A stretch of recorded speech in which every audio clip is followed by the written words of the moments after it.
All right, hey everyone, here we are back for hole 9. You can see we already got a tailwind off the tee. Not too worried about that. Not too worried about curl. I'd kind of like to use a power ball, but I'm really not sure it's going to lead to a stroke. Let me see what I look like. Mojave's at 34. I don't know. I kind of feel like I'm going to need those later more so than now, so I'm not going to use it. I really think even if I use it, since I'm not getting to the green, all it's really doing is making my pitch shorter. So with that in mind, I'm trying to just play a little bit more strategic because you got to keep in mind this is a free-to-play account. So I'm not spending any money, which means I can't replace the balls other than good tournament performance or Royale performance, stuff like that. But it's something that I'm not, really doing regularly. And I'm just kind of like slowly building this up. I'm not gemming my chest, stuff like that. I'm not playing a bunch of tour. Like I'm just kind of gracefully building this account. So with that in mind, it's going to be slow progression. And keep in mind, we would have just used that ball. We would have just got wind straight in the face. So it really wouldn't have benefited us. And we would have really got blindsided with the wind. So we still would have been farther. But hopefully we can get this to Sparrow range. I'm hoping. And you can see I had the El Capitan. Hopefully you guys have that as well. It really helps you extend the range there. And you can see we are right towards the max line. Of course, this is going to really roll out down this slope, and it also breaks hard to the right. So with that in mind, you're going to see that I'm going to kind of intentionally aim out to the left. We're also going to have to try to play this guide. So I really don't know how much it's going to roll out.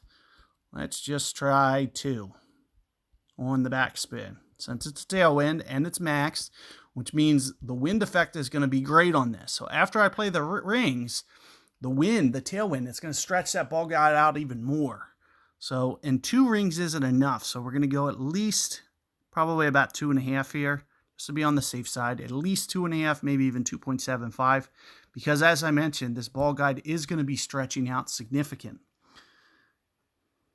So with that in mind, I want to make sure, and it looks like I probably should have got just a little bit more aggressive with my ball guide, but all things considered, not a terrible shot. I don't want it to roll out and be too far. And with a short ball guide, I got to kind of pick and choose my opportunities. That was a very tough hole out to make. You can see there's a lot of break. And the last thing that I want to do is miss the green. So I am trying to be just a little bit careful. Who knows what bounce 2 is going to do? What if it hits the downslope so hard and, kind of rolls out towards the back? I don't want to bring that, especially after I've shot all this round in the 8s. We put up 7,500 points, which was good enough. It's good enough for first as of now. It might not hold. I'm not too worried about it. You can see, what did I use? 1 cruiser and 8 basics. So we didn't use many balls. All I need to do is focus on these top 10s with these free to play. So let's go to the rewards here. And this bracket's been live for 2 or 3 hours. So there's a chance that where I'm at is going to hold. And you can see I had some opportunities, 1 or 2 that I easily could have made as well. But you can see all the way into the top 10, we're bringing in 3 loop Rs per tournament. And they ran 2 of these today. So we're getting at least 6 loop Rs today. We're getting the spiders. We're getting, we're putting ourselves at minimum at a decent, and of course the Mojave is a better ball to bring in than the loop R, but substitute, it really doesn't matter. Like, I love the way that they set these tournaments up because yes, it's great to keep getting those Mojaves finishing first and second, but you cannot, like if you just build just those top 10s or even, looking farther, if you just build top 20s and just pick up 2 loop Rs per, and they ran 2 of these today, that means you got 4 loop Rs today. You got, at least maybe 10 for the week. And if you're not using them, you're just building this bank so you can use them at later times, especially once you start getting to rookie tournaments, especially when you get to the veterans. So these are the things that you want to just do. And as you can see, this is entirely free to play accounts here. My balls are light, and you can see everything that I win just comes from pin chests or free chests.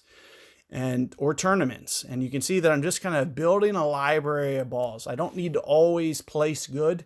I just need to kind of focus on top 20s when balls are involved, because I'm only spending one and I'm bringing in more than 10. And that's all you need to do. If you do this week in, week out for a month, 2 months, you just build this library. And then when we get to the later tours, that's when we can focus on using it. That's the type of things that you want to be thinking about. And, same thing with the clubs here. I have Tour 4 chess, and since I have Tour 5 open right now, so Tour 5's open, Tour 6 is open.